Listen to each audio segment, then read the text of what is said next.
Senhor, igreja. Amém. Louvado seja Deus. Só mais um instante em pé, abra sua Bíblia no livro de Apocalipse, no seu capítulo 3, a partir do verso 7. Louvado seja Deus. Apocalipse, capítulo 3, a partir do verso 7. Hoje o título da mensagem é A Igreja que Cristo Aprova. A Igreja que Cristo Aprova. E agora a gente vai fazer a leitura da carta à Igreja de Filadélfia. Amém? Todos acharam? E diz assim: Ao anjo da Igreja em Filadélfia, escreva: Estas são as palavras daquele que é santo e verdadeiro, e que tem a chave de Davi. O que ele abre, ninguém pode fechar, e o que ele fecha, ninguém pode abrir. Amém? Podem tomar um assento. Continue a leitura na sua Bíblia. E diz assim, a partir do verso 8: Conheço as suas obras. Eis que coloquei diante de ti uma porta aberta, que ninguém pode fechar. Sei que você tem pouca força, mas guardou a minha palavra e não negou o meu nome. Veja o que eu farei com aqueles que são da sinagoga de Satanás e que se dizem judeus e não são mentirosos. Farei que se prostrem aos seus pés e reconheçam que eu o amei. Visto que você guardou a minha palavra de exortação à perseverança, eu também o guardarei na hora da provação, que está por vir sobre todo o mundo, para pôr à prova os que habitam na terra. Venho em breve, retenha o que tem, para que ninguém tome a sua coroa. Farei do vencedor uma coluna no santuário do meu Deus, e dali ele jamais sairá. Escreverei nele o nome do meu Deus e o nome da cidade do meu Deus, a nova Jerusalém, que desce dos céus da parte de Deus, e também escreverei nele o meu novo nome. Aleluias. Aquele que tem ouvidos, ouça o que o Espírito diz às igrejas. Amém? Louvado seja Deus. No domingo, a última mensagem, a gente ouviu que Josué declarou, que ele e a sua casa serviria ao Senhor. E a mensagem trouxe a nós essa declaração, trazendo a gente a responsabilidade de ser fiel a Deus, de ser fiel à sua palavra, de ser comprometido com a sua palavra. E das 7 cartas, escritas à igreja da Ásia, a carta escrita a Filadélfia, ela vem mostrar essa fidelidade da igreja a Deus. Então aqui é uma igreja que recebeu elogios da parte de Deus, ela não recebeu repreensão, e ela fala exatamente que porque no meio de toda a dificuldade, no meio de tudo que estava contrário à vontade de Deus, a igreja foi fiel, guardou a palavra do Senhor. E aqui as palavras de Deus, que é santo e é verdadeiro, vem falar que porque a igreja pequena foi fiel, o Senhor também vai ser fiel com aquela igreja. Então a gente sabe que Jesus, ele tinha por hábito falar com o seu povo por meio do cotidiano, das coisas que eles já estavam acostumados ali a passar, a ver. E aí Jesus, ele se apresenta àquelas igrejas como sendo um Deus santo, um Deus verdadeiro, e a cada uma das 7 ele se apresenta de uma forma, mas a palavra dele, a mensagem dele é a mesma. Então eu consigo entender que ainda que as igrejas elas fossem diferentes, aquelas igrejas da Ásia, Jesus falava de modo com que cada um deles pudesse entender. E hoje o que a gente vê, eu fiquei refletindo, a gente vê as igrejas mudando o evangelho para poder trazer as pessoas para perto.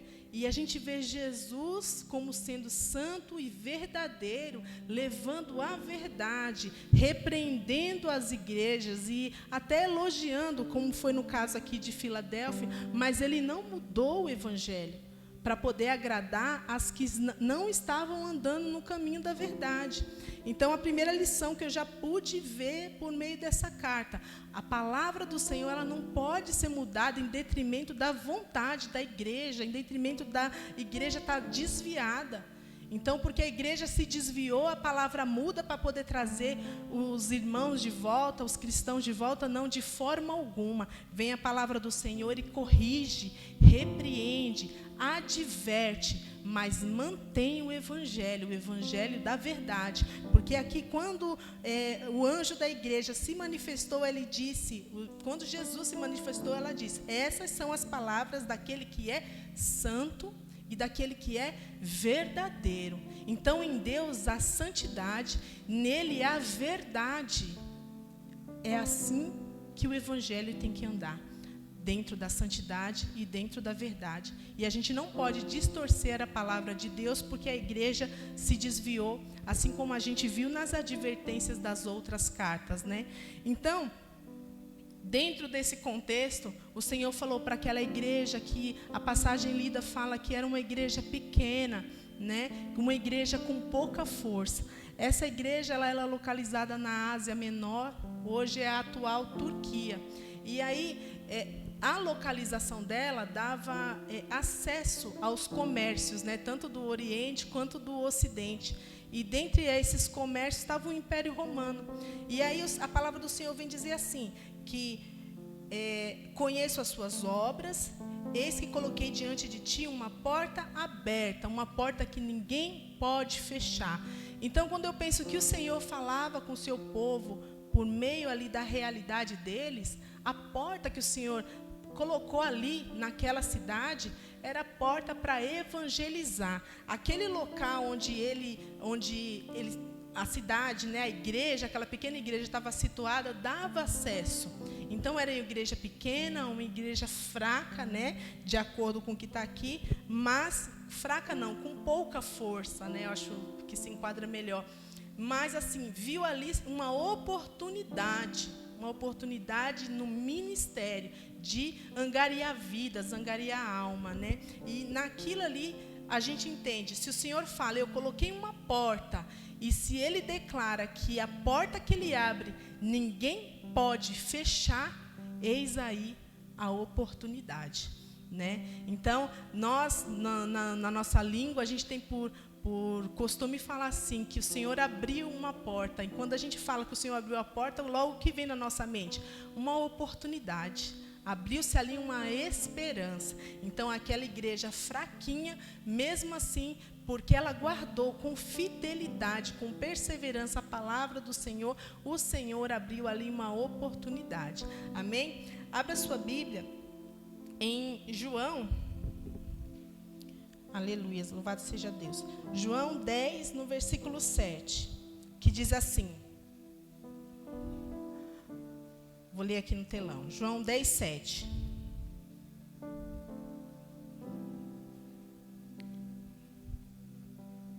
Amém?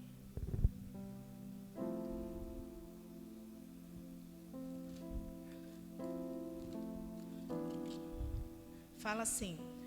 Então Jesus afirmou de novo: digo-lhes a verdade, eu sou a porta das ovelhas. Agora João 10, 9. Eu sou a porta, e quem entra por mim será salvo, entrará e sairá e encontrará pastagem. Se não outro, ele mesmo era a oportunidade daquela igreja de ministrar a palavra do Senhor, né? Abriu ali a oportunidade da palavra do Senhor ser ministrada dentro daquela igreja. Amém? E o Senhor, no verso 8, fala, a partir da parte B, mas guardou a minha palavra e não negou o meu nome. Hoje, trazendo para a nossa realidade, quantas vezes a gente deixa de guardar a palavra do Senhor. E por consequência a gente acaba negando o nome do Senhor, se não com os nossos lábios, mas com a nossa ação. Quando eu li as 7 cartas e ouvi as advertências que o Senhor trouxe, eu fiquei refletindo a respeito de como a gente, como igreja atual, a gente age, como dizendo ser povo de Deus. E aqui nessa igreja o que me chamou a atenção, porque fala uma igreja pequena, no meio de um local em que era considerado muito grande. Assim somos nós somos uma igreja pequenininha, uma igreja local, e quando comparado com as igrejas que a gente tem, né, as mais conhecidas, a gente é quase nada, né, perto daquela multidão. Mas o Senhor é aquele que conhece e esquadrinha os corações dos seus filhos. Então, aquela igreja que se achava rica era pobre, mas nós guardamos a palavra do Senhor, nós buscamos a verdade do Senhor, e dentro disso o Senhor tem o que? Nos fortalecido, o Senhor tem nos ajudado, tem abrido oportunidades para a gente conhecer, guardar a verdade e permanecer na verdade, e assim a gente poder declarar, assim como Josué, que eu e a minha casa continuaremos servindo ao Senhor, independente das dificuldades que a igreja local pode encontrar, independente da dificuldade que eu e você individualmente pode encontrar, porque nós conhecemos a verdade, a palavra do Senhor. A verdade do Senhor, ela liberta e nos traz no coração o quê? A esperança, a perseverança, a fé de continuar, mesmo fraquinho, mesmo sendo pequenos, sabendo que o Senhor vai nos ajudar, sabendo que Ele vai nos recompensar pela nossa fidelidade, pela nossa perseverança. Então, que a gente possa aprender com essa pequena igreja, sabendo que o Senhor olha o nosso esforço no meio de todas as dificuldades, que o Senhor é aquele que nos ajuda, que Ele abre porta, porque Ele é a porta. E a porta que Ele abre, ninguém pode fechar. Eu também vejo por outro lado que o Senhor tem nos dado oportunidades de crescer na graça e de crescer no conhecimento. Se naquela igreja local abriu-se uma porta para evangelizar, aqui também pode abrir essa porta, para que outros venham, e o que é pequeno torna-se grande, porque aí a gente vai passar a frutificar para o reino, por causa de Cristo, pela oportunidade que Ele dá. E nós temos tido uma porta aberta, a porta aberta aos domingos pela manhã, quando é ministrado a EBD. Quanto de conhecimento o Senhor tem disponibilizado para mim e para você? É uma porta, é uma oportunidade da gente conhecer a verdade e convidar outros também para conhecer a verdade que liberta, a verdade que nos ensina a ter esperança, a perseverar, a ter fé naquele que há de vir e naquele que vai nos galardoar, porque a gente foi fiel até o fim. Amém?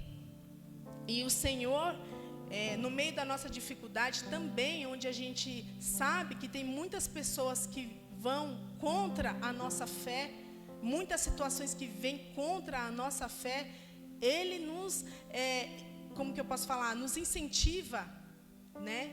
Ele dá um incentivo de que assim, continue, porque os seus inimigos serão colocados debaixo dos seus pés. Por quê? Porque o Senhor é contigo. O Senhor é contigo, igreja, para você continuar a perseverar, certo? Amém? Então não há oposição para aqueles que querem seguir verdadeiramente a palavra do Senhor, verdadeiramente o nome do Senhor, para aqueles que almejam realmente fazer da palavra do Senhor frutos, levar adiante a palavra do Senhor, porque a gente precisa almejar no nosso coração que ainda que a nossa igreja hoje seja considerada, né, uma igreja pequena, nós estamos aqui para frutificar para o reino, para trazer outras almas para cá, para poder levar a palavra. E nós só podemos fazer isso aproveitando todas as oportunidades que Cristo coloca na nossa frente, todas as portas que Ele abre para a gente levar o Evangelho. Ele quer te usar, Ele quer me usar como um instrumento para poder levar a palavra dEle.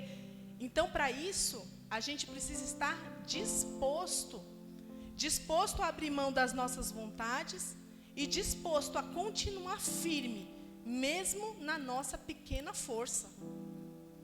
Mesmo se tudo vem contrário àquilo que a gente está tentando fazer. A gente não pode esquecer que o Senhor é quem peleja por nós. O Senhor está conosco a todo momento, nos ajudando. E da minha parte, da sua parte, requer persistir. Requer persistir para que outros estejam junto conosco, para poder essa igreja frutificar. Esse é o nosso objetivo aqui na terra. A salvação não é só para a gente, a salvação é para os demais também. E Deus conta comigo, e Deus conta com você, para poder fazer essa obra frutificar. Amém? Louvado seja Deus. E no verso 3, diz assim, no verso 10, diz assim: visto que você guardou a minha palavra de exortação à perseverança, eu também guardarei no dia da provação que há de vir. Qual dia? Na segunda vinda do Senhor. Tudo que a gente vê hoje, todas as coisas que estão acontecendo hoje, já demonstra que está próximo o fim. Já tem demonstrado isso. Então, qual é o nosso posicionamento como filho? Qual é o nosso posicionamento como filho? É continuar, é perseverar. Porque aqueles que perseveram será livrado no dia da provação. Aqueles que perseveram, o Senhor diz que vai livrar, vai dar o escape, vai dar o socorro, porque a gente viu que o Senhor é a porta. Amém? E nós precisamos ir segundo, em direção a essa porta que liberta. Eis que ponho diante de ti uma porta aberta. Então nós precisamos andar, nos esforçar para passar por essa porta. Amém? É a porta que é o quê? Que é o próprio Cristo. Uma porta que nos protege. Uma porta que nos livra de todo o mal. E está chegando o dia em que tudo isso vai acabar. Está bem próximo os nossos dias. Às vezes a gente para, ai Senhor, volta logo. Volta logo porque eu não aguento mais tanta provação, eu não aguento mais tanta tribulação. Eu acredito que assim como eu, às vezes eu falo isso, você também fala isso. Senhor, volta. E realmente, igreja, nós precisamos apressar a volta de Cristo. E como a gente apressa essa volta? Falando do Evangelho, levando a palavra, ministrando, trazendo outros a conhecer a verdade. Porque é a verdade que liberta. Só a verdade de Cristo liberta. E essa é a forma, da gente apressar a vinda do nosso Senhor. E Ele ainda promete uma coroa.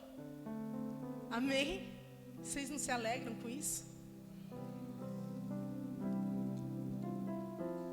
Ele promete uma coroa, uma recompensa para aqueles que são fiéis a Ele. Mas aquele que perseverar até o fim, precisamos perseverar até o fim.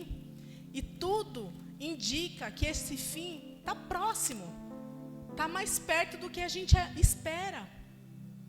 E tudo vai acontecer tão rápido, num abrir e num fechar de olhos, diz a palavra do Senhor. Então, é momento da gente apressar essa vinda do nosso Senhor. É momento da gente abrir a boca e falar do Senhor. É momento da gente ministrar, evangelizar no nosso vizinho, do nosso lado, dentro da nossa casa, para a gente apressar essa volta. Porque quando Ele voltar, a palavra dele diz que Ele vai nos livrar da hora da provação. Ele vai nos livrar de tudo isso. E para onde a gente vai, não haverá mais choro, nem dor, nem pranto, nem morte. Essas coisas vão passar.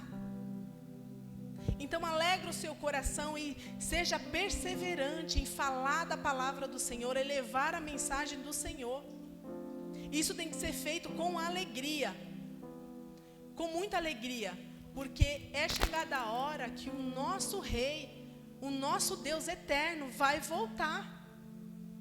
E quão lindo vai ser esse momento em que Ele vai nos livrar da provação e ainda ganharemos a coroa como recompensa por tudo que nós suportamos aqui.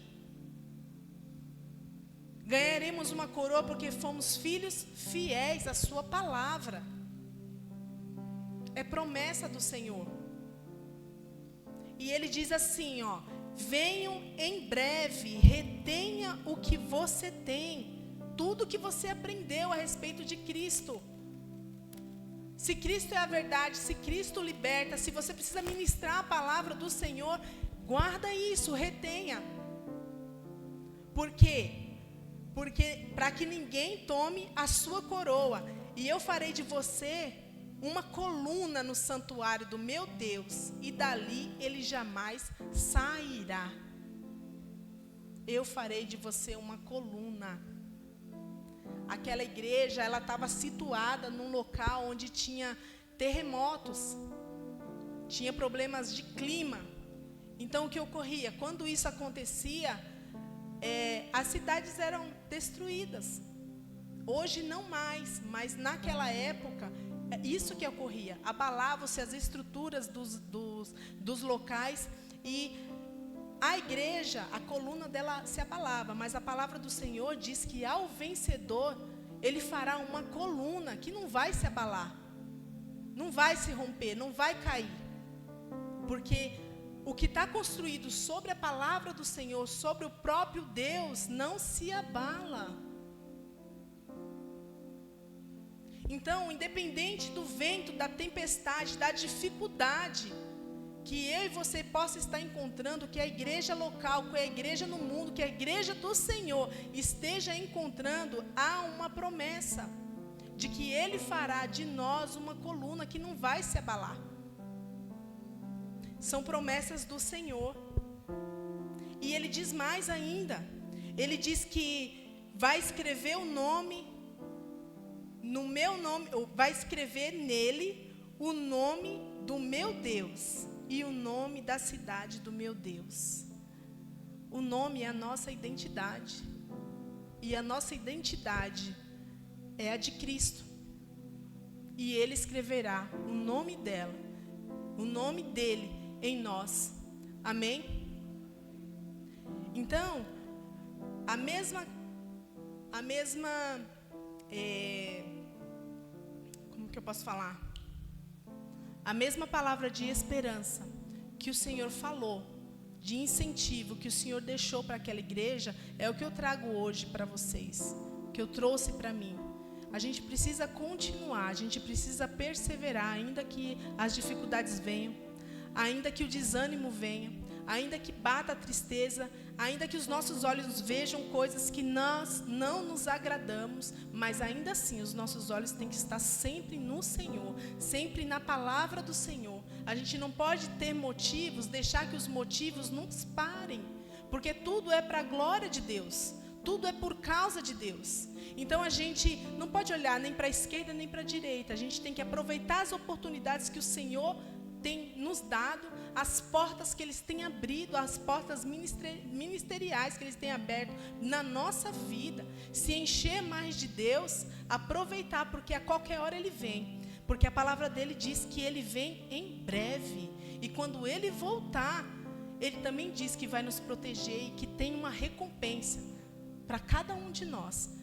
Mas para aqueles que perseverar até o fim, para aqueles que guardar a sua palavra até o fim, para aqueles que não desistir, porque a palavra diz, ao vencedor. Quem é o vencedor? Pela palavra do Senhor. Nós trabalhamos para isso, para vencer em nome do Senhor, e não nos nossos, e não na nossa própria força. não por mérito próprio. E olha o que Paulo vem falar a respeito disso, em 1 Coríntios 15, 10. Aleluias. Tudo é por causa do Senhor. Tudo que a gente vai fazer, nada que a gente faz é porque somos autossuficientes, mas é pela graça e pela misericórdia de Deus que a gente consegue as coisas, até para ministrar. Se eu não pedir a graça de Deus, a misericórdia dele, eu não consigo abrir a minha boca, e se eu abrir a minha boca, da minha boca não sairá palavras, porque é pela graça e pela misericórdia do Senhor. E é assim que a gente precisa viver, na dependência do Senhor, na dependência do Espírito Santo de Deus. Verso 10, que diz assim: mas pela graça de Deus sou o que sou. A sua graça para comigo não foi inútil. Antes trabalhei mais do que todos eles. Contudo, não eu, mas a graça de Deus comigo. Se aquela igreja era pobre, se aquela igreja era fraca, se era pequenininha, não foi pelas forças das mãos dela que ela recebeu o que recebeu do Senhor, mas foi pela graça do próprio Deus, pela graça dele. Então a gente precisa entender que se hoje nós estamos aqui, é somente pela graça e pela misericórdia do nosso Deus. E sabendo disso, que é Ele que nos enche, é Ele que cuida de nós, é Ele que nos fortalece, precisamos falar deste Deus que cuida de nós a outros, falar a nós mesmos e a outras pessoas também. Então é o momento da gente levar a palavra do Senhor a todos quanto a gente puder, porque é chegada a hora. E muitos, não são poucos, muitos ainda precisam encontrar essa verdade de Deus. Muitos ainda precisam ser achados. Amém? E Paulo reconhece que é pela graça de Deus, assim como aquela igreja foi sustentada pela graça de Deus e manteve ali a sua fidelidade. E eu tirei aí 5 lições para hoje, para a gente, né? No verso 3, coloca novamente lá em Apocalipse. No capítulo 3, no verso 8, diz assim: conheço as suas obras, eis que coloquei diante de ti uma porta aberta. Então, o Senhor conhece a cada um de nós. E Ele sabe da nossa obediência, Ele sabe das nossas constâncias. E talvez hoje seja o momento da gente ser mais constante na presença do Senhor, na obra do Senhor. Ele já nos conhece.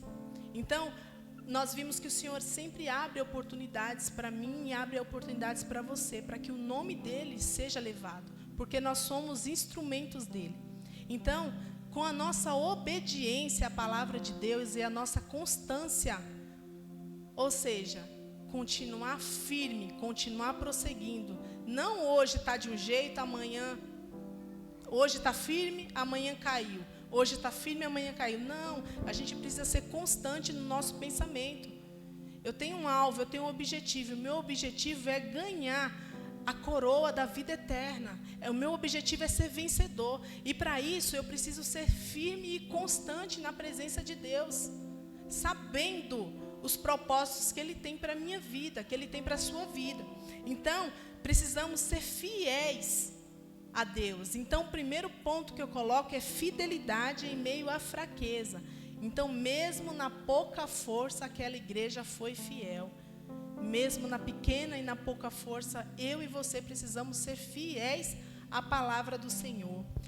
O segundo ponto é a perseverança diante da oposição, que diz aí no verso 8: sei que você tem pouca força, mas guardou a minha palavra e não negou o meu nome. Precisamos sempre estar confessando o nosso Senhor Jesus, falando dele. A gente viu que não é pela nossa força, né? Paulo, ele já nos ensinou. é pela graça e pela misericórdia de Deus. Então a gente não pode se achar autossuficiente, conhecedor total da palavra, achar que hoje a gente está de pé e amanhã a gente não vai cair, que a gente nunca vai fazer nada contra o nosso Deus. Lembra de Pedro, que se achou, o grande, se achou mais do que os outros discípulos? Ele negou ao Senhor, mesmo declarando com seus lábios que por Cristo ele morreria, que ele iria onde Cristo fosse, ele iria. E ele achava realmente aquilo, mas ele confiou na força dos seus próprios braços. Ele não confiou em Deus, não naquele momento. E ele negou o Senhor. E ele negou o Senhor 3 vezes. E isso pode acontecer comigo e pode acontecer com você. Negamos a Cristo de várias maneiras. Mas aqui, a igreja guardou a palavra e não negou o nome de Cristo. E o negar não é só com os lábios, é com nossas ações, é com os nossos pensamentos. E quando a gente nega a palavra do Senhor, a gente induz outros a fazerem o mesmo. Então precisamos observar. Pela graça e pela misericórdia de Deus, Pedro foi e se reconciliou com Cristo. Mas hoje, nós não podemos vacilar a respeito disso, porque nós lemos que ele vem em breve. E quando ele voltar, como estaremos diante dele, perante a ele? Precisamos nos manter firmes e nos caminhos retos do Senhor. Então, o segundo ponto é a perseverança diante da oposição. Não confie nas forças dos seus braços. Saiba que é o Senhor que é misericordioso e que é pela graça dele que você está de pé.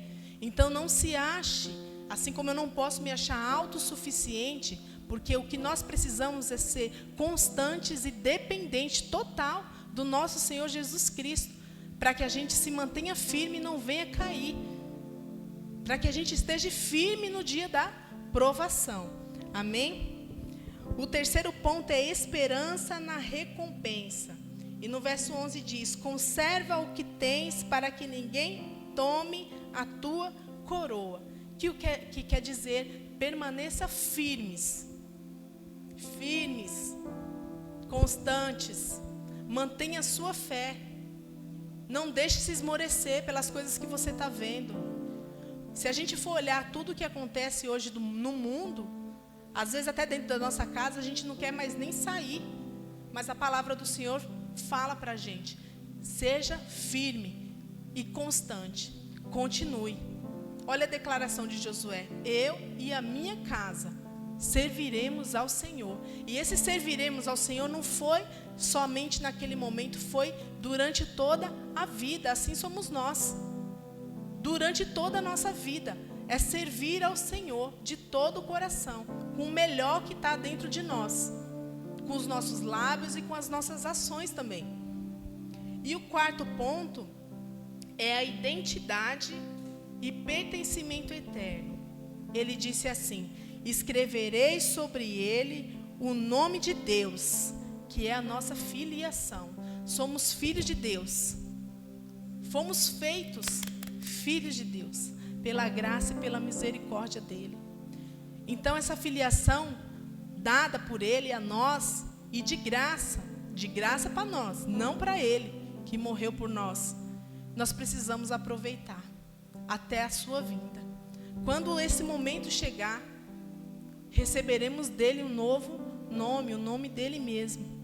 Amém? Então, igreja, é momento da gente refletir sobre como a gente está vivendo hoje, sobre como a gente, como igreja, está vendo a mensagem da cruz e a gente está repassando isso para as pessoas. Será que a gente está aproveitando as mensagens? Será que a gente está aproveitando todas as pregações? Será que a gente está aproveitando a oportunidade que a igreja tem nos dado? Nós sabemos que não são muitas igrejas que oferecem estudo. O estudo é a palavra. E nós vimos que é a palavra que liberta. Talvez eu e você ainda esteja preso em alguma amarra que nos afaste de Cristo.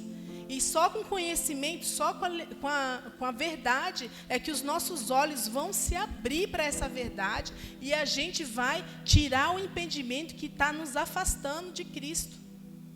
Então, é só com conhecimento que a gente é capaz de adquirir toda a verdade da Bíblia Sagrada, não a nossa verdade.